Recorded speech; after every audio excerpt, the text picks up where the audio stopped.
Nach dem Ende Roms und seines letzten Cäsaren hat das Abendland wieder einen Kaiser, Karl den Großen. Am Weihnachtstag des Jahres 800 krönt der Papst den Frankenkönig zum Herrscher von Gottes Gnaden. Er eint ein gewaltiges Reich. Die Nachwelt verklärt ihn zum Vater Europas.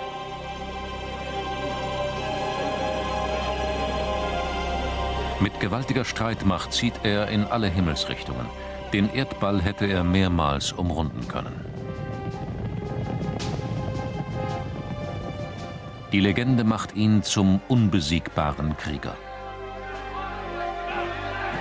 Seine Feinde lässt er taufen. Ganze Völker bekehrt er zum Christentum. Sein Schwert führt er im Namen Gottes, als Eroberer und Missionar.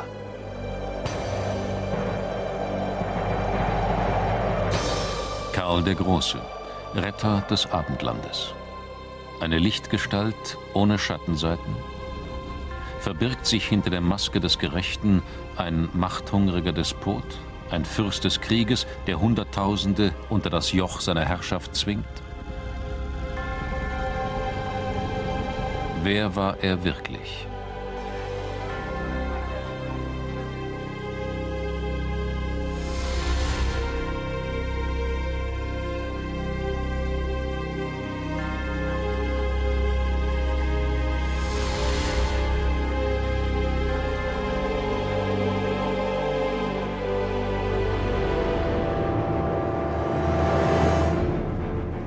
Der Karlsschrein im Aachener Dom.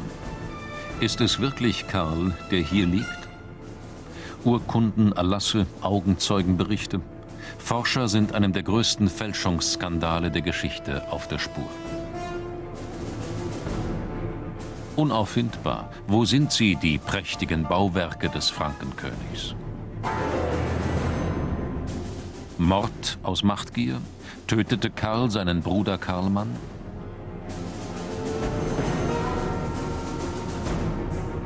Sein Handwerk war der Krieg. Was ist dran am Mythos vom ewigen Sieger?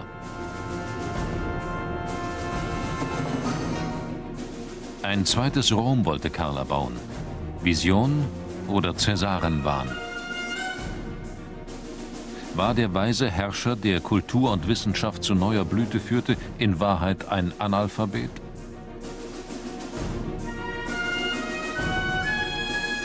Der erste Kaiser. Sogar seine Krönung birgt ein Geheimnis. Rätsel um ein Grab. Die Gruft Karls des Großen im Aachener Dom wurde bis zum heutigen Tag nicht gefunden. Wurde der Leichnam des legendären Herrschers geraubt? Alles, was wir über die Person Karls des Großen wissen, stammt aus der Feder eines einzigen Mannes. Einhard. Er ist Gelehrter an seinem Hof, ein enger Vertrauter und Bewunderer des Kaisers. In antikem Latein verfasst er das Karlsleben, die Vita Caroli, zum Andenken an das ruhmvolle Leben und die unvergleichlichen Taten seines mächtigen Herrn.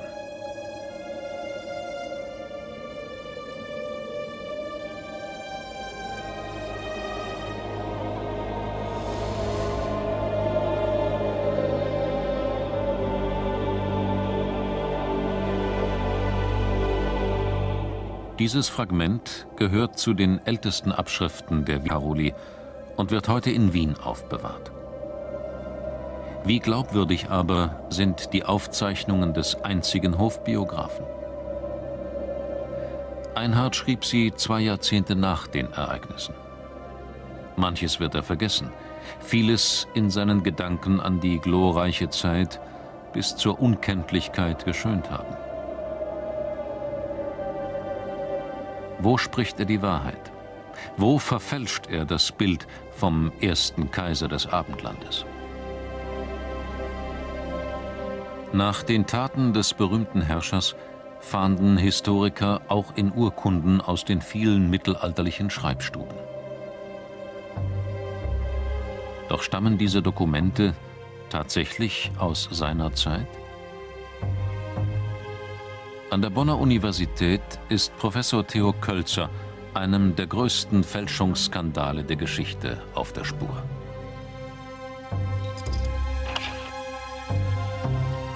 Hunderte von Handschriften und versiegelten Urkunden hat er untersucht.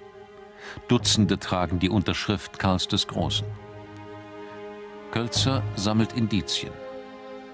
Ein Verdacht zeichnet sich ab: Betrug im Skriptorium. Nach heutigem Kenntnisstand wird man sagen dürfen, dass etwas mehr als 37% der heute noch überlieferten Urkunden Karls des Großen Fälschungen sind. Der Forscher analysiert Buchstabe für Buchstabe jeden Federstrich des Schreibers. Was er sucht, sind Auffälligkeiten im Schriftbild. Denn Fälscher machen Fehler.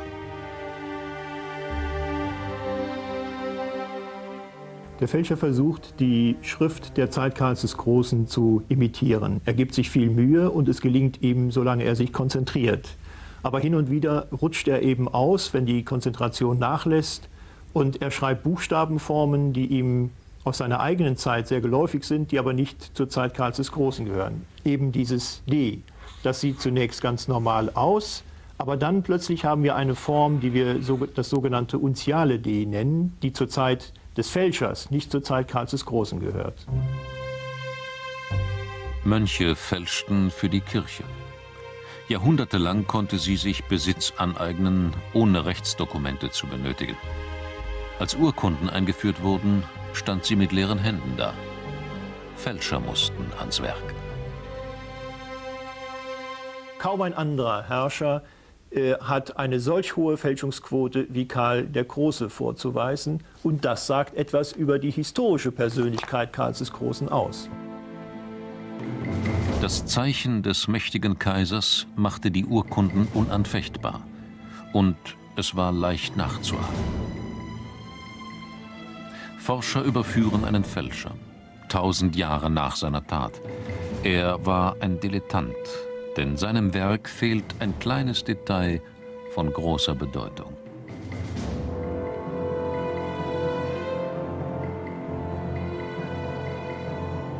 Er hätte wissen müssen, wie Karl der Große unterzeichnete.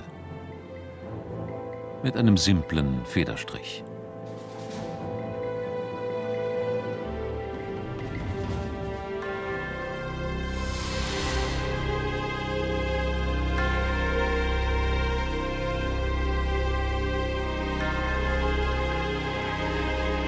Karl ist ein Reisekönig.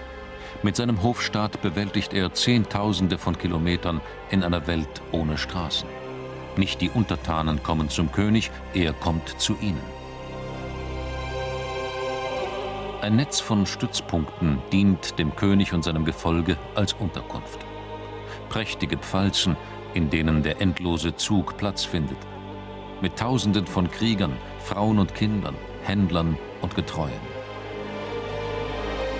Nach langer Reise in klirrender Kälte und Sonnenglut, nach dem erbitterten Kampf ihrer Feldzüge, schöpfen die Männer in märchenhaften Palästen neue Kraft.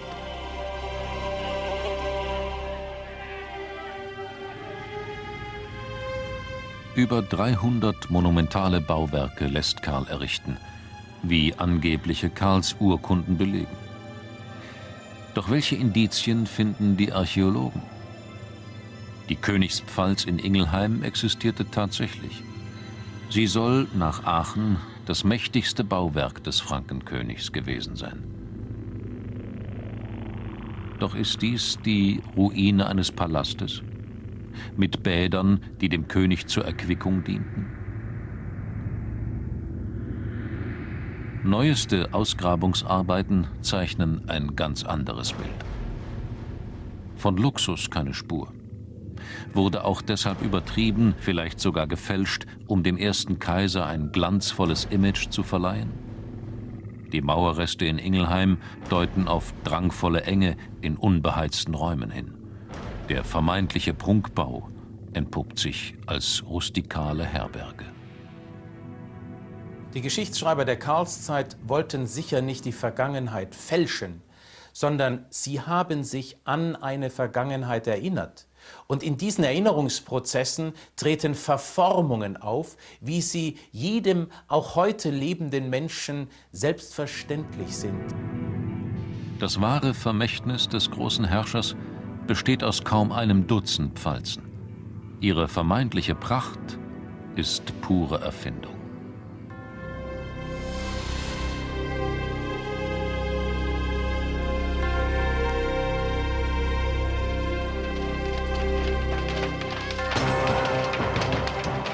Karl und sein Bruder Karl Mann erben von ihrem Vater eine waffenstarrende Militärmacht. Die Franken haben die Vormachtstellung in Europa erstritten. Neue Waffen haben sie unbesiegbar gemacht, die fränkischen Langschwerter.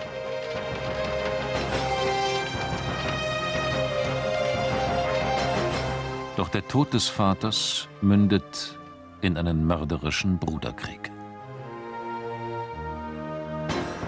Weil es das fränkische Erbrecht so will, müssen sie sich das Imperium teilen. Damals besteht das Reich aus zwei Hälften, Austrien und Neustrien. Karl erhält den Osten, sein Bruder den Westen. Ein Machtstreit entbrennt. Und plötzlich stirbt Karl Mann im Alter von 22 Jahren. Ist Karl zum kaltblütigen Brudermörder geworden? Gerüchte werden laut. Hat Karl die Grausamkeit seiner Vorfahren im Blut? Bei den Merowingern war Meuchelmord ein übliches Mittel der Politik. Was soll aus Karl Manns Söhnen werden, den rechtmäßigen Erben? Verdächtig schnell erscheint Karl am Hof des verstorbenen Bruders und reißt die Macht an sich. Beweise für den Brudermord haben die Ankläger damals wie heute nicht. Wie aber hat der neue Herrscher aller Franken seinen Neffen aus dem Weg geräumt? Sie wurden ihrer Herrscherlocken beraubt, so die Legende, dem Symbol ihrer Macht. Der Hintergrund könnte darin zu suchen sein, dass Karl seine Neffen, nämlich die Söhne dieses Karlmanns, die mit ihrer Mutter ins Langobardenreich geflüchtet waren, sich in Verona versteckt hielten, aus der Geschichte verschwinden, nachdem Karl der Große Verona erobert hatte. Wir haben davon auszugehen, dass Karl sie entweder physisch liquidierte oder sie in ein unbekanntes Kloster steckte, wo sie dann als Mönche ihr Leben fristeten.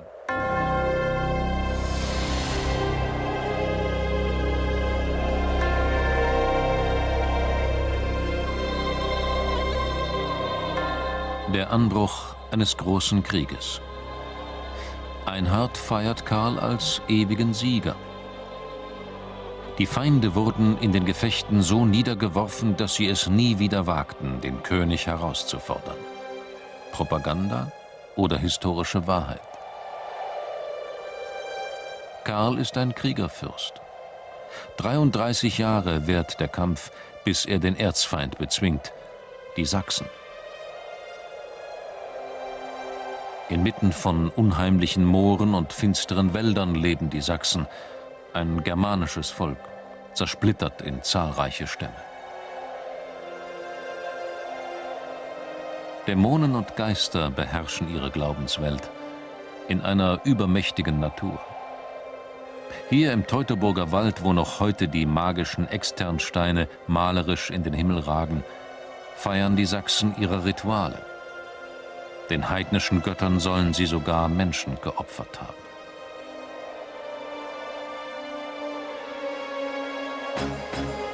Immer wieder überfallen die Sachsen fränkische Dörfer, brandschatzen und morden im Grenzgebiet.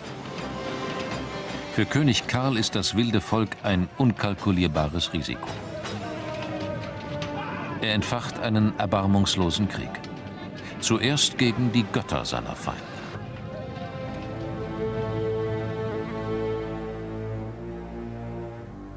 Irgendwo in den Wäldern um Paderborn, wo heute noch Ruinen von den Sachsen zeugen, hat ihr größtes Heiligtum gestanden. Hier ragte die sagenumwobene Irminsul als stützende Säule der Welt in den Himmel empor. Ein gewaltiger Baum.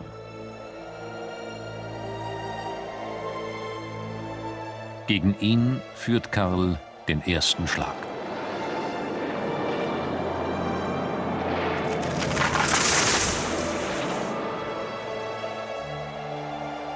Die Welt der Sachsen droht einzustürzen. Der Christengott triumphiert in seiner Macht.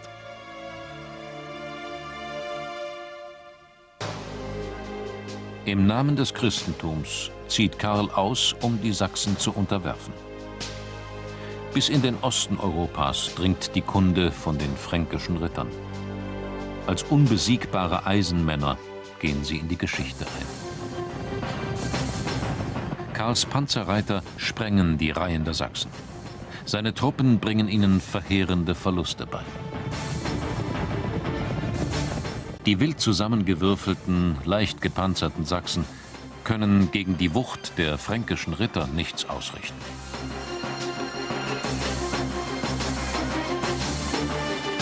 Doch jedem Sieg folgt neuer Aufruhr. Der Widerstand der sächsischen Stämme hält an. Eine endlose Folge von Kämpfen. Dann aber gewinnt Karl die Oberhand.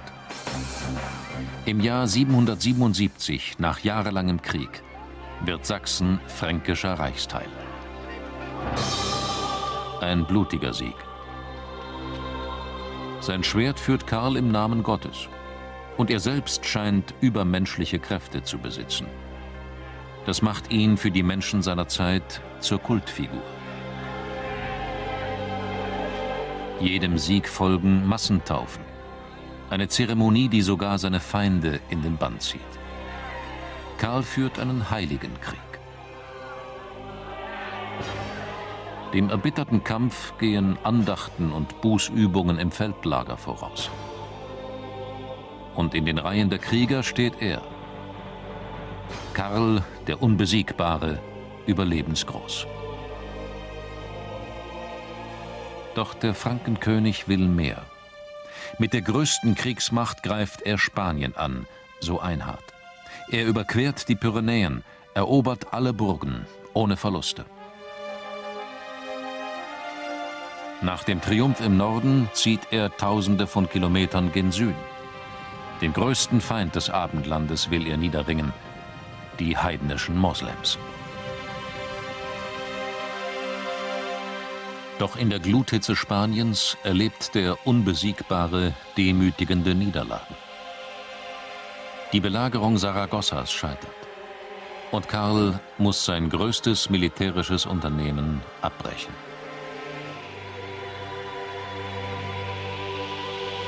Auf dem Rückzug über die Pyrenäen gerät seine Nachhut in einen Hinterhalt. Seine Männer werden von Aufständischen niedergemetzelt. Und in Sachsen drohen neue Aufstände. Der Spanienfeldzug habe eine Wolke im Herzen des Königs hinterlassen, so heißt es.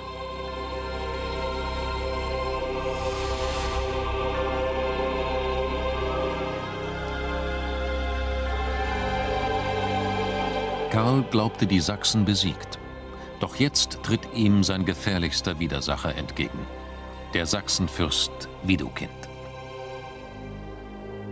Er ist es, der legendäre Volkstribun, der die zersplitterten Sachsenstämme zum gemeinsamen Widerstand gegen die Franken eint. Und er ändert ihre Strategie. Statt offene Feldschlachten zu riskieren, setzt er auf Attacken aus dem Hinterhalt. Widukind macht Karl zum Verlierer. Dem Scheitern in Spanien folgt eine schwere Niederlage in Sachsen. Seine Heerführer erschlagen, sein Ruf als Kriegerfürst zerstört. Karl ist mit 35 Jahren am Tiefpunkt angelangt. Das jähe Ende seines raschen Aufstiegs? Sind es diese Gefühle, die den Frankenkönig zu einer Gräueltat treiben? In Werden an der Aller übt er blutige Vergeltung. 4500 sächsische Gefangene lässt er köpfen. So wird zumindest berichtet. Der Fluss soll sich rothärbt haben. Mordete und brandschatzte Karl wie seine sächsischen Feinde? Einhard berichtet nur von Deportationen. 10.000 Sachsen sollen vertrieben worden sein. Wie hat sich das Blutgericht von Werden tatsächlich abgespielt? Nur eines scheint sicher. Nach seiner Niederlage in Spanien hat Karl in Sachsen ein grausames Exempel statuiert. Und weil er anschließend im Zuge des Krieges gegen die Sachsen in einer bestimmten Konstellation eine Massenhinrichtung hat vollziehen lassen, kam dieser Begriff des Sachsenschlächters auf. Dahinter verbirgt sich nichts weiter als eine perfide Verzeichnung des Frankenkönigs.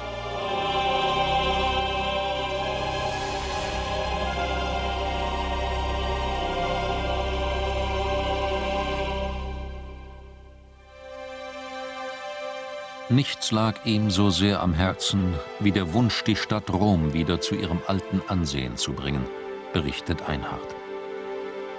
Will Karl den Cäsarenthron, die Idee des Gottkaisertums wieder auferstehen lassen? Das alte Rom ist nach dem Untergang des Kaiserreiches vor 350 Jahren zerfallen. Die einst prächtige Millionenstadt, geplündert von germanischen Stämmen.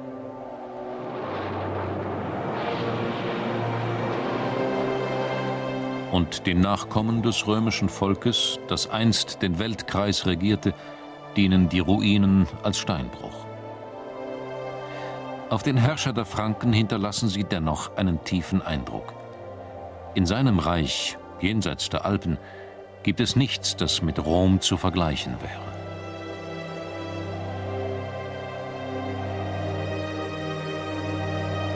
Inmitten weiter Wildnis verwirklicht Karl der Große seine Vision und baut sich ein zweites Rom. Wie ein Wunder muss den Menschen damals sein Kaiserpalast erschienen sein, in dem der Reisekönig im Alter von über 50 Jahren endlich sesshaft wird. Die Aachener Pfalz. Lebte Karl der Große hier wie ein römischer Cäsar? Wie ein übermächtiger Herrscher, unerreichbar für seine Untertanen, den Göttern näher als den Menschen? Überall in seinem Palast verbergen sich Spuren römischer Größe. Die bronzene Bärin als Sinnbild der weltlichen Macht Roms.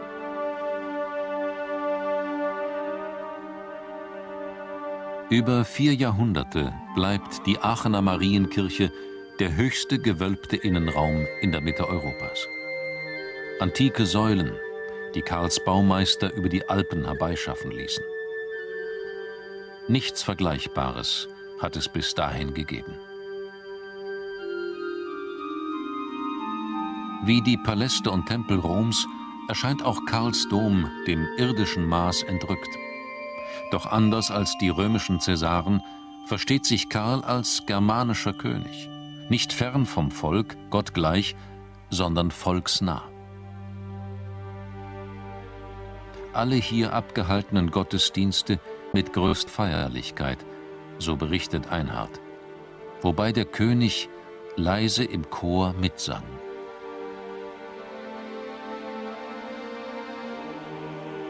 Der Dom ist ein Spiegel seiner Vision. Die ganze Gesellschaft wollte Karl auf das eine Ziel hinlenken: das Erreichen des Himmelreiches. So sah sie aus, die Aachener Pfalz Karls des Großen.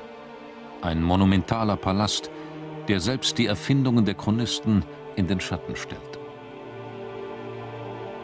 Hier lebt der Monarch im Zenit seiner Macht.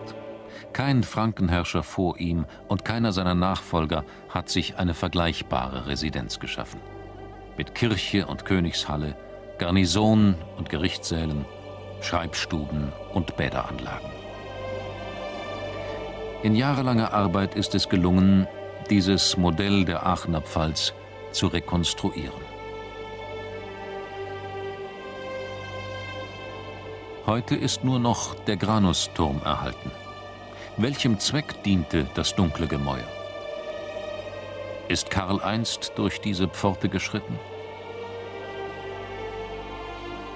Ein Labyrinth aus Treppen und Gängen macht den Turm zum uneinnehmbaren Zufluchtsort. Doch für wen? Lebt so ein Cäsar? Nach dem Vorbild römischer Villen strömte einst Heißluft durch doppelte Wände. Diesen Luxus konnte sich nur ein Kaiser leisten. In diesem finsteren Turm hat Karl gewohnt.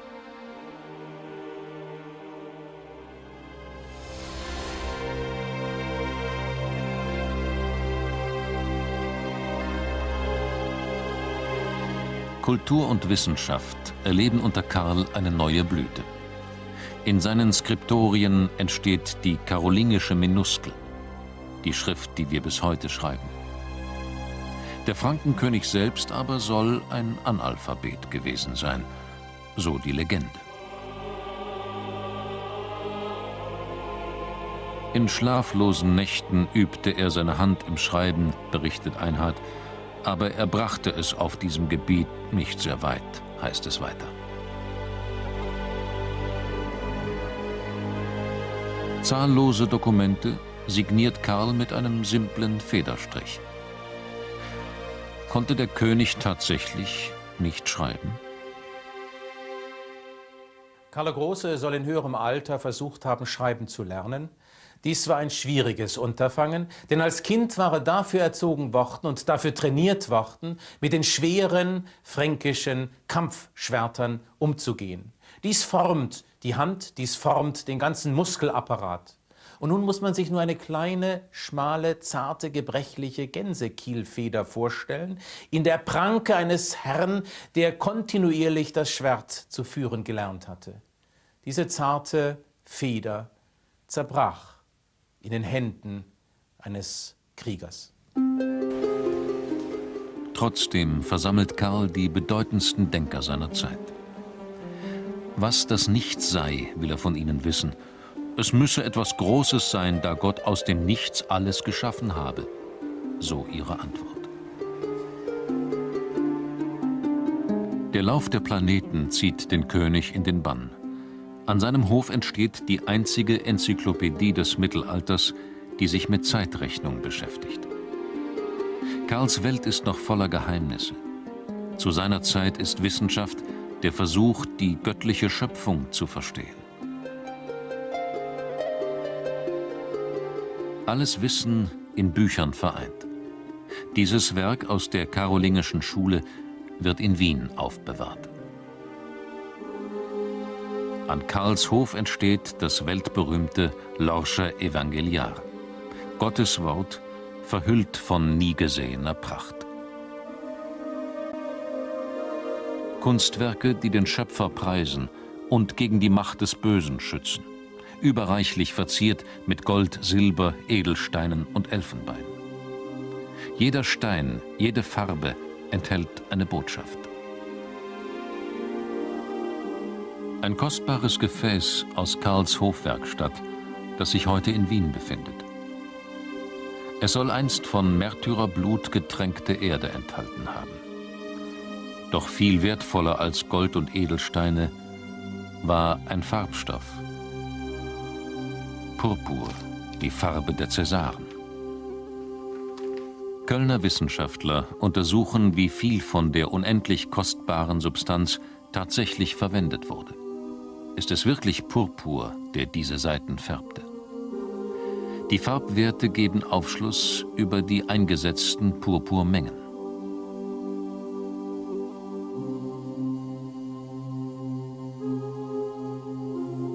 Doch schon zu Karls Zeiten kannte man pflanzliche Ersatzstoffe. Den geheimnisvollen Rezepturen der Färber versuchen die Forscher bis heute auf die Spur zu kommen. Die Herstellung von echtem Purpur aus den Schleimdrüsen von Schnecken war so aufwendig, dass sich nur eine Handvoll Herrscher den begehrten Farbstoff leisten konnte. Für ein einziges Gramm mussten 10.000 Purpurschnecken ihr Leben lassen. Schon im 4. Jahrhundert sollen sie nahezu ausgerottet gewesen sein. Wie karolingische Künstler den Farbstoff erhielten, ist bis heute rätselhaft.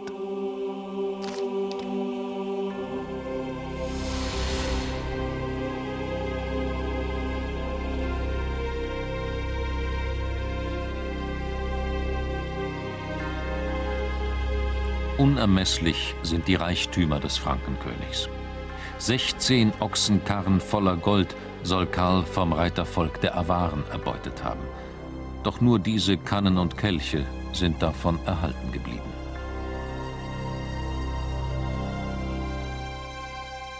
Kein von den Franken geführter Krieg, soweit Menschengedenken reicht, hat diese Meer bereichert. Es war der größte Krieg, so berichtet Einhard, den Karl jemals geführt hat. Ein ganzes Volk sollen seine unbesiegbaren Eisenmänner ausgelöscht haben.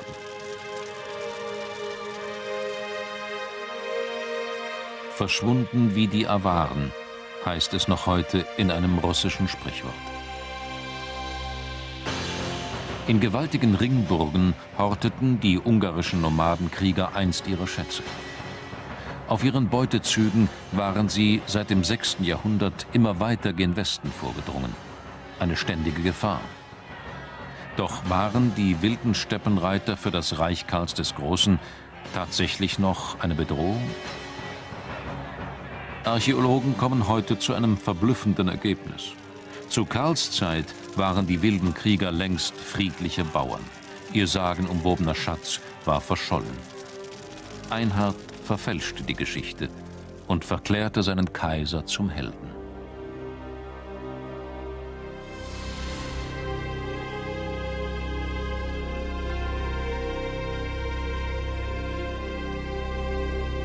Es ist sein treuer Biograf, der Karl zum Superstar macht, auch wenn dafür aus harmlosen Bauern blutrünstige Krieger werden müssen. Als Karl den Zenit seiner Macht erreicht, zeichnet Einhard das Bild vom bescheidenen Herrscher und setzt die Legende vom Kaiser wider Willen in die Welt. Wenn Karl der Große geahnt hätte, dass der Papst ihn am Weihnachtstag des Jahres 800 zum Kaiser krönen wollte, hätte er die Peterskirche in Rom niemals betreten. So schreibt Einhard. Tatsächlich aber nutzt Karl die Schwäche des Papstes in Rom. Die papstfeindliche Adelspartei bezichtigt den Kirchenfürsten sittlicher Fehltritte und droht, ihn aus dem Amt zu jagen. Papst Leo III. Wird in den Kerker geworfen, wo man ihn blenden und ihm die Zunge abschneiden will. Doch das Oberhaupt der Christenheit kann aus Rom fliehen und sucht Schutz beim mächtigsten Mann seiner Zeit, bei Frankenkönig Karl. Ein Jahr später wird der Papst in Not zum Kaisermacher für seinen Retter. Man kann nicht ohne eigene Planung Kaiser werden. Man kann sich auch nicht vorstellen, dass damals am Weihnachtstag des Jahres 800 der Papst Leo irgendwie heimlich eine Kaiserkrönung vorbereitet haben soll. Man muss sich das konkret vorstellen. Man braucht dazu eine Krone, man braucht dazu irgendwelche sonstige Requisiten. Man muss den zu krönenden Kaiser salben und dergleichen mehr. Und dies kann nicht alles heimlich geschehen sein. Der Papst kann nicht hinter dem Altar die Krone versteckt haben. Zum Kaiser von Gottes Gnaden wird Karl der Große gekrönt, in der Nachfolge römischer Cäsaren. Augustus lautet sein Titel als Erneuerer des untergegangenen römischen Imperiums. Die Geburtsstunde eines Kultes, der fortlebt bis zum heutigen Tag. Karl wird selbst zum Inbegriff des idealen Herrschers, auf den sich viele Dynastien berufen sollen. Die Pfalz des ersten Kaisers wird zum Wallfahrtsort der Fürsten. Auf diesem Thron im Aachener Dom lassen sich 30 Kaiser und Könige krönen. Hier, unter dem Sternenzelt des Oktogons, fühlen sie sich dem großen Karl nahe. Vielleicht beten sie sogar zu ihm um Beistand im Krieg, um eine lange Regierungszeit. Karl wird zum Paten gekrönter Häupter. 250 Jahre nach seinem Tod macht ihn Kaiser Friedrich Barbarossa zum Urvater des Heiligen Römischen Reiches. Die Insignien der Macht des neuen Heiligen Kaisertums werden heute in der Wiener Schatzkammer aufbewahrt. Einst schrieb man sie Karl dem Großen zu. Doch diese Krone hat er nie getragen. Den Reichsapfel nicht in seiner Hand gehalten. Welche Krone, welches Zepter der Frankenkönig wirklich trug, weiß heute niemand mehr.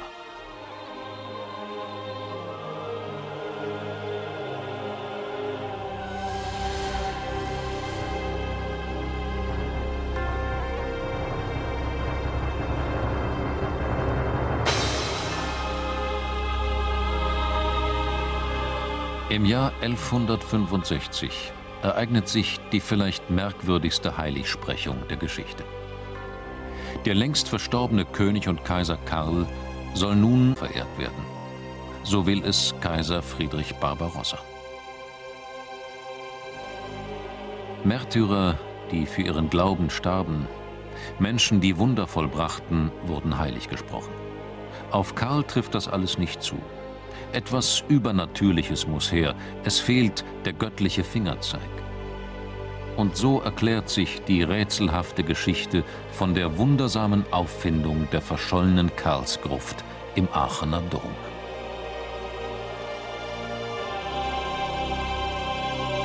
Heute weiß niemand mehr, wo Kaiser Barbarossa seine Suche begann. Befand sich die Gruft hinter Mauern? Lag der Kaiser in einem Erdgrab? Tatsächlich gelingt es Friedrich Barbarossa, den Leichnam zu finden, Kraft göttlicher Inspiration. Der Kaiser saß aufrecht, als lebe er. Gekrönt mit einer goldenen Krone hielt er das Zepter in den Händen, so die Chronisten.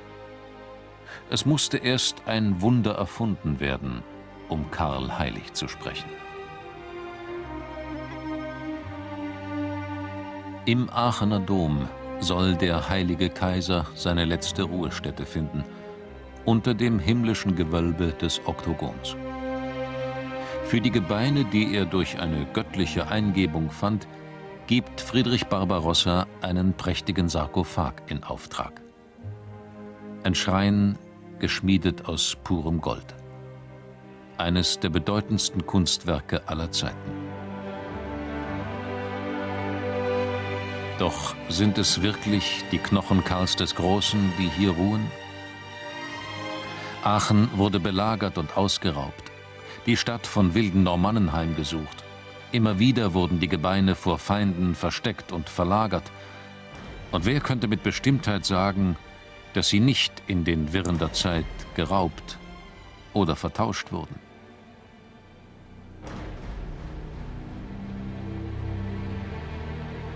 Wissenschaftler haben die Gebeine im Karlsschrein vor wenigen Jahren untersucht, unter Ausschluss der Öffentlichkeit, aus Respekt vor dem Heiligen. Eines aber ist sicher: Die Knochen stammen von einem Mann, der um das Jahr 800 lebte und 1,92 Meter groß war. Ein Mann wie Karl, den man schon zu Lebzeiten den Großen nannte, seines Wuchses und seiner unvergleichlichen Taten wegen.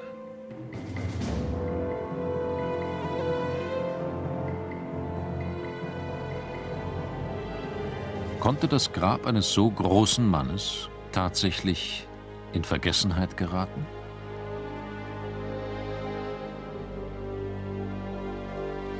Unter dieser Bodenplatte im Atrium der Marienkirche könnte Karl einst begraben worden sein. Dafür gibt es ein überzeugendes Indiz. Denn darunter verbirgt sich ein Hohlraum, den Forscher vermessen haben. Er entspricht exakt den Abmessungen des berühmten Proserpina-Sarkophags, der heute in der Aachener Domschatzkammer steht. In diesem kostbaren Sarg aus der Antike ist der Kaiser bestattet worden, so glauben Historiker heute. Wie ein römischer Cäsar wollte der erste Kaiser in die Ewigkeit eingehen.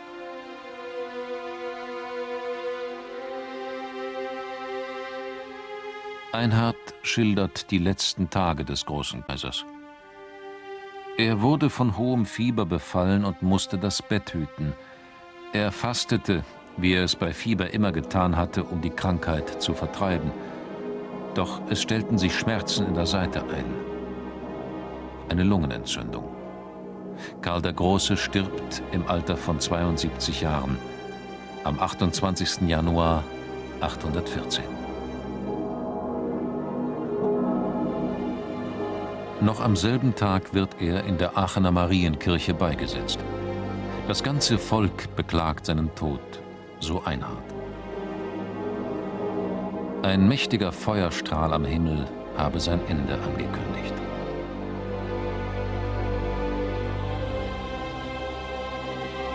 Carolus Magnus, König und Krieger, Kaiser und Heiliger.